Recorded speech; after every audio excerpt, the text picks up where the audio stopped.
سلام به روی ماهتون. به یکی دیگه از ویدیوهای خوشمزه کانال من خوش اومدید. قبل از هر چیزی خیلی ممنونم از تک تک شما نازنینم که با لایک ها، کامنت ها و سابسکرایباتون دلگرمی میدید و باعث میشید با انگیزه تر از همیشه ادامه بدم. امروز اومدم با یه غذای خوشمزه، خاص، خوش عطر و دلبرانه، خورشت آلوچه یا همون خورشت گوجه سبز، البته با مرغ. نمیدونم شما مثل من هستید یا من فقط اینجوریم که وقتی اسم خورشت آلوچه میاد چشام قلبی میشه و دلم میره برای اون ترشی خوشمزه. پس امروز قراره یه غذای بهاری خوش عطر رو درست کنیم که اگه از بچه‌های شمال، گیلان یا مازندران باشید الان تو دلتون دارید میگید آخ جون آلوچه. پس بریم تا با مرغ آلوچه یه دل سیر دلبری کنیم.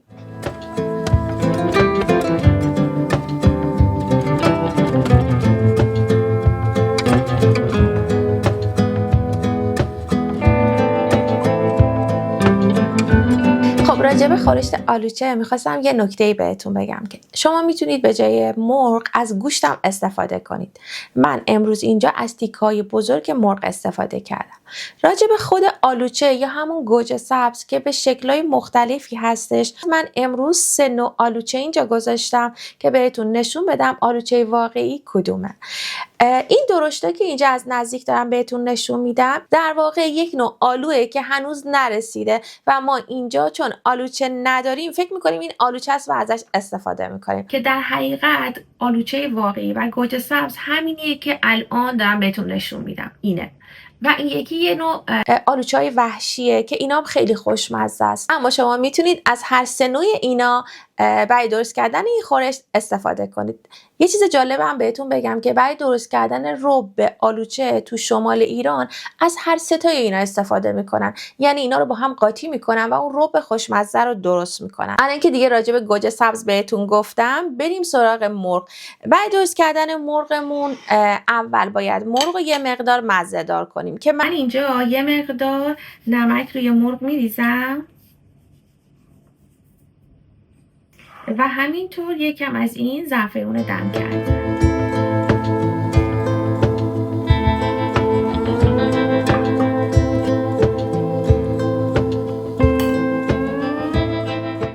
خب بریم پای گاز و مراحل بعدی رو با هم ببینیم.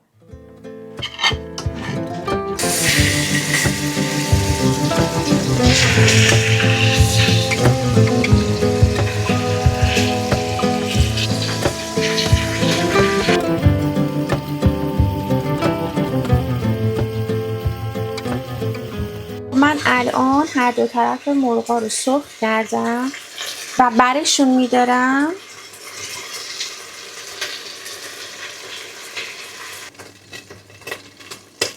توی همون مایتابه یه دونه پیاز درشتی که داشتیمم سرخ میکنم. پیاز این خورشتم همونطور که دارید میبینید نگینی و ریز خورد کردم. شما از 2 تا پیاز متوسط یا یه دونه پیاز درشت میتونید استفاده کنید. خب من یک مقدار زردچوبه بهش اضافه میکنم.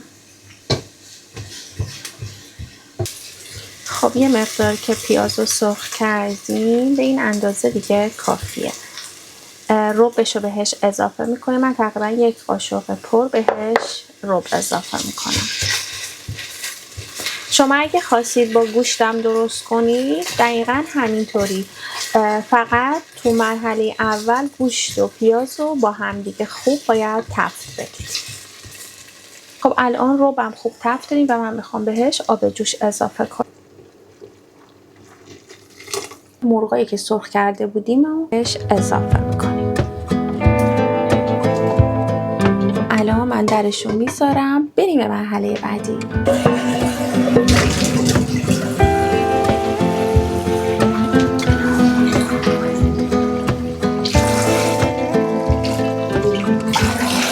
من اینجا همینطور که دارید میبینید یه مقدار آلوچه داخل یه قابلمه ریختم. میخوام بذارم بپزه. زمانی که پخت از صافی ردش میکنم، دونه هاشو میگیرم و اندازه نصف لیوان به خورشتمون اضافه میکنم. الان درشو میذاریم، اجازه میدیم تا خوب بپزه. که مرغ رو گذاشتم بپزه اومدم سراغ سبزی‌ها رو قشنگ از قبل شستم گذاشتم، خوش شده و الان آماده است تا خوردش کنم. از دو نوع سبزی استفاده میکنم، از سبزی جعفری و نعنا. نسبت نعنا باید به نسبت جعفری کمتر باشه. البته که من باز مثل همیشه رسیپی کامل و با مقدار موادی که استفاده میکنم زیر همین ویدیو داخل دیسکریپشن براتون مینویسم. سبزی غذامون باید خیلی ریز بشه، یعنی سعی کنید تا جایی که میتونید ریزش کنید. یعنی که شما میتونید از سبزی خشک هم برای این غذا استفاده کنید، یعنی فقط از نعنای خشک و جعفری خشک استفاده کنید. البته برای خوشمزه شدنش من میخوام امروز 1 قاشق نعنای خشک و سبزی چچاق هم بهش اضافه کنم که اگه شما تو دستتون سبزی چچاق نداشتید اصلا مشکلی نیست. الان دیگه سبزی‌ها رو خوب خرد کردم، بریم پای گاز که قرار این سبزی‌ها رو سرخ کنم. گذاشتم تا مایتابه داغ شده. قبل از اینکه روغن بهش اضافه کنم میخوام سبزی‌ها رو داخل مایتابه بریزم. یه مقدار اول سبزی رو سرخ میکنیم بدون روغن تا اون آبی که داره بخار بشه و قبل از اینکه رنگ سبزیمون عوض شه باید بهش روغن اضافه کنیم. الان من بهش روغن اضافه میکنم.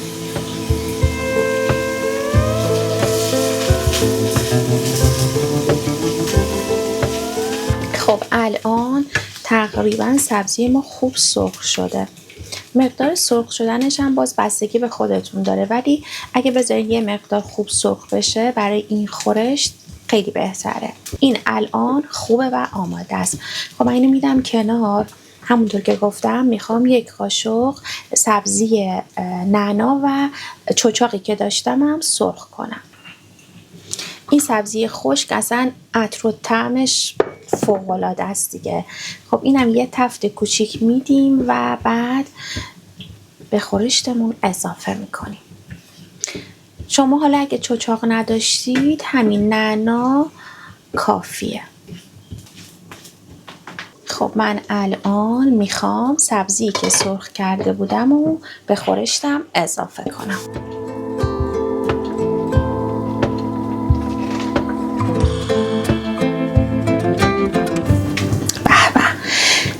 عطری فقط داره این سبزیه. خب من الان درشو میذارم و بریم به سراغ مرحله بعدی.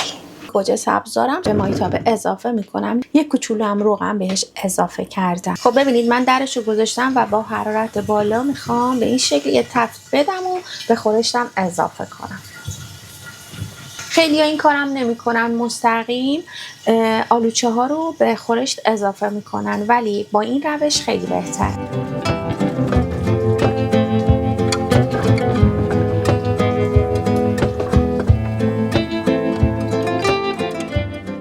یه هم میزنم درشون میذارم دیگه، اجازه میدم بپزه.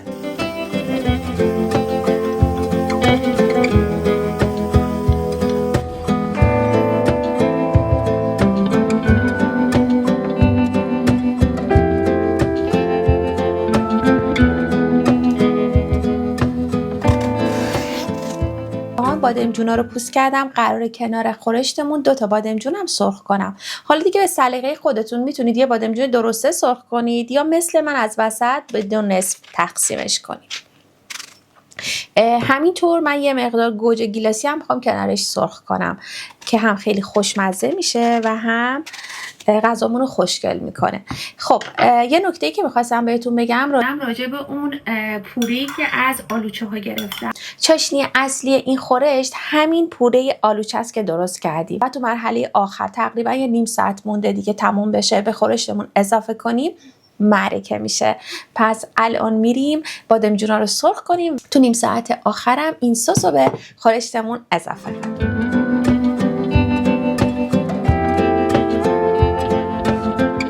الان تو نیم ساعت آخر هستیم و من میخوام 2 تا قاشق از این ربی که درست کرده بودم و به خورشتمون اضافه کنم. بیشتر از 2 تا برای این مقدار نریزید. شما میتونید این سس رو درست کنید توی یخچال مدت طولانی نگه دارید. یه نیم ساعت دیگه هم بپزه خورشتمون آماده است. دمجونایی که تو آب و نمک گذاشته بودم خشک کردم و میخوام سرخشون کنم.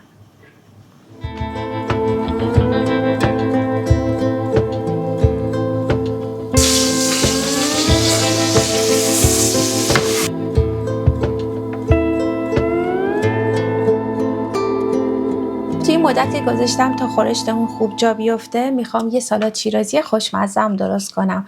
کنار این غذا سالاد شیرازی خیلی میچسبه.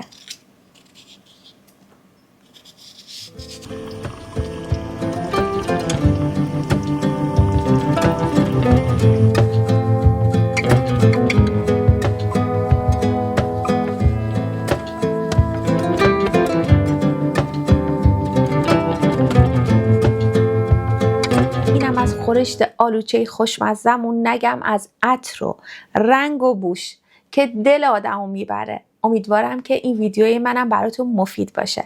اگه ویدیوم براتون مفید بود لطفاً این ویدیو رو با دوستاتونم به اشتراک بذارید. ویدیو رو لایک کنید، کانال رو سابسکرایب کنید و اون زنگوله پایین رو بزنید تا وقتی ویدیو گذاشتم بهتون خبر بده. اگه این غذای خوشمزه رو درست کردید حتما برای من تو کامنت ها بنویسید چطور شد و چطوری این غذا رو سرو کردید. تا یه ویدیوی دیگه مراقب خودتون باشید. دلتون همیشه گرم و سفره هاتون همیشه رنگین. با عشق آشپزی کنید، خوشمزه زندگی کنید.